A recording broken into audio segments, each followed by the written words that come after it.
हमको आदत पड़ गई है जोमैटो स्विगी की। हमारा सिंपल उसूल है भाई, देख काम हो जाएगा तो हम पैसे देंगे, काम नहीं होगा हम पैसे नहीं देंगे। तो आप खाना ऑर्डर करते हो, गरम खाना आ गया, आपने ऑर्डर रिसीव कर लिया, आपने पैसे दिए, खाना ठंडा हो गया, आपने उसको बोल दिया भाग जा, मैं नहीं दे रहा पैसे, ठीक है।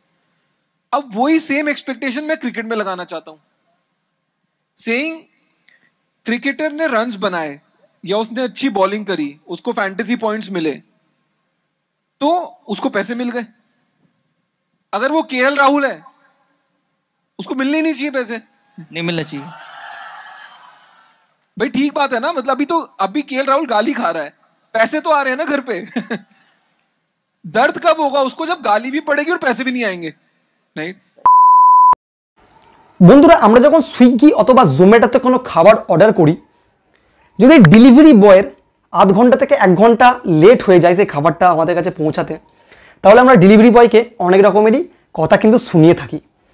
সিমিলারলি যদি আমরা আরেকটা কেসকে লক্ষ্য করি, যারা আমাদের ঘরে কাজ করে তারা যদি 1-2 দিন কামাই করে ফেলে অথবা তারা কাজে যদি কোনো রকমের ত্রুটি করে ফেলে, তাহলে কিন্তু আমরা তাদেরকেও কথা শোনাই, আবার অনেকে তাদের মাইনেও পর্যন্ত কেটে নেয়। তো সেম জিনিসটা কেন একটা আইপিএল প্লেয়ারের উপর হবে না? এই কথাটা কি কোনোদিন ভেবে দেখেছো?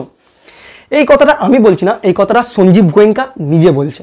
বন্ধুরা তোমরা সবাই হয়তো দেখেছো যে কিছুদিন আগে দিল্লির সাথে লখনৌর একটা ম্যাচে, যেখানে সঞ্জীব গোয়েঙ্কা কেএল রাহুলকে একদম ক্যামেরার সামনে কিছু খারাপ মন্তব্য করেছেন, যেই জন্য প্রচুর সংখ্যক মানুষের প্রচুর কমেন্টস করছে, তাদের নিজেদের মতামত জানাচ্ছে।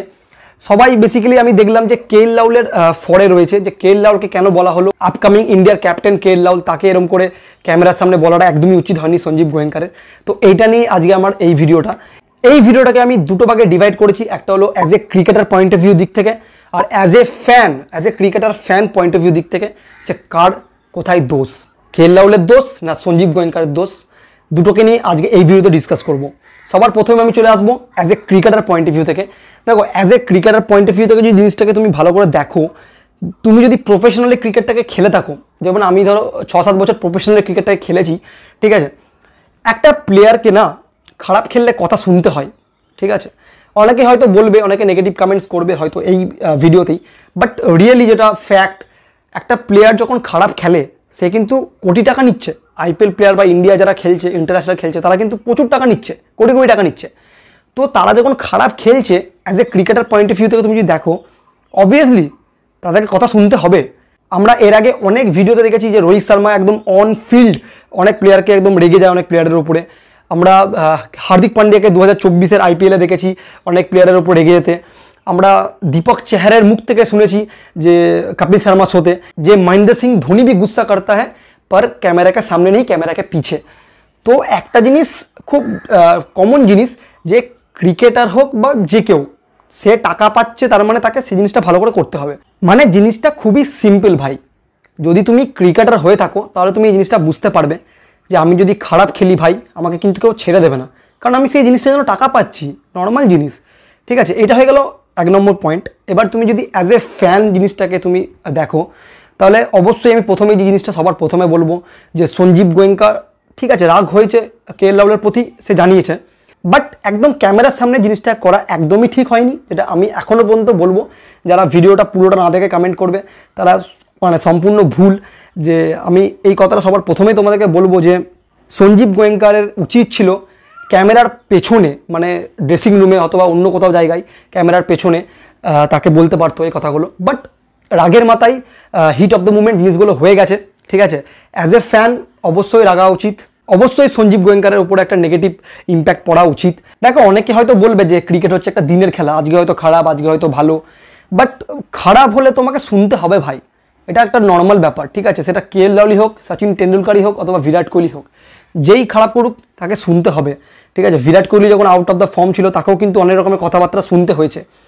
আর তোমরা অনেকেই হয়তো এটা ভাবো যে ক্রিকেটাররা খারাপ খেললে তাদেরকে কেউ কিছু বলে না, ঠিক আছে। এই মন্তব্যটা বা এই ধারণা যদি তোমার থেকে থাকে, একদমই ভুল ধারণা। প্রত্যেকটা ক্রিকেটারকে ক্যামেরার পেছনে কিন্তু শুনতে হয়, ক্যামেরার সামনে কেউই রাগারাগি করে না। মহেন্দ্র সিং ধোনি, যাকে আমরা ক্যাপ্টেন কুল হিসেবে চিনি, সেও কিন্তু ক্যামেরার পেছনে প্লেয়ারদের উপর রেগে যায়, ঠিক আছে, যারা খারাপ খেলে তাদের উপর রেগে যায়। তো এটা একটা নর্মাল ব্যাপার, এটা একটা ন্যাচারাল থিংস। খারাপ খেললে রেগে যাওয়ার একটা স্বাভাবিক ব্যাপার, ঠিক আছে, অ্যাজ এ ওনার মানে তার অভিভাবক, ঠিক আছে, অ্যাজ এ সঞ্জীব গোয়েঙ্কার হচ্ছে লখনৌর ওনার, তার মানে সে কেএল রাহুলের অভিভাবক ধরে নাও, ঠিক আছে। কেএল রাহুল যদি খারাপ খেলে বা খারাপ ক্যাপ্টেন্সি করে থাকে তার উপর রাগ আসাটা একদম স্বাভাবিক ব্যাপার, নর্মাল ব্যাপার, যেটা আমি নয় সঞ্জীব গোয়েঙ্কার নিজেও একটা অন্য ভিডিওতে বানিয়ে বলেছেন যে হিট অফ দ্য মুভমেন্ট হয়তো আমাকে সেই কথাটা বলা উচিত হয়নি, বাট আমি তার অভিভাবকের মতো আমি তাকে খুবই ভালোবাসি। তো আমি চেয়েছি সে আরও ভালো করুক, আগামী দিনে সে আরও বড় জায়গায় যাক। সে খারাপ খেলেছে বলে আমি এরকম মন্তব্যটা করেছি, যেটা আমার করা উচিত হয়নি ক্যামেরার সামনে। এই কথাটা সঞ্জীব গোয়েঙ্কা বলেছে, যে কথাটা আমিও অ্যাগ্রি করি, যে বলেছে ঠিক আছে ভাই, মানাই যায়, এত টাকা দিচ্ছে, সে বললো টাকাটা দাও, টাকাটা আমি সাইডে সরিয়ে দিলাম, টাকাটা আমি ধরলামই না। বাট তুমি যখন খারাপ করছো, তোমাকে কেউ কিছু বলেছে, তো এটা তোমাকে শুনতে হবে। আর একটা জিনিস, যে সমস্ত ছেলেমেয়েরা এই ভিডিওটাকে নিয়ে বা এই ফটোটাকে নিয়ে বহুত রকমের কমেন্টস করছো বা সোশ্যাল মিডিয়াতে আপলোড করছো, তাদেরকে আমি একটাই কথা রিকোয়েস্ট করব, আগে অ্যাজ এ ক্রিকেটার জিনিসটাকে বোঝার চেষ্টা করো, সঞ্জীব গোয়েঙ্কার তরফ থেকে বোঝার চেষ্টা করো যে তুমি যদি ওনার হতে তুমি কি করতে, ঠিক আছে। আমি যদি ওনার হতাম অবভিয়াসলি রাগাটা স্বাভাবিক ব্যাপার, ঠিক আছে। তো এই জিনিসটাকে নিয়ে বেশি বাড়াবাড়ি করার কোনো দরকারই নেই, এটা একটা নর্মাল ব্যাপার, ক্রিকেট ফিল্ডে হয়েই থাকে, খারাপ ভালো হয়েই থাকে। তো এটাকে নিয়ে বেশি মাতামাতি করার কোনো মানে হয় না, এটা আমার ওপিনিয়ন।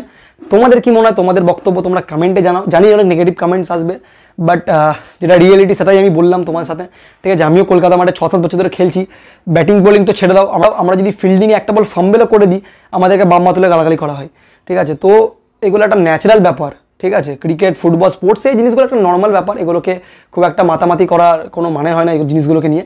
তোমাদের বক্তব্য তোমরা কমেন্টে জানাও। এটাই ছিল আজকের ভিডিও, তো চলো দেখা হচ্ছে নেক্সট ভিডিওতে।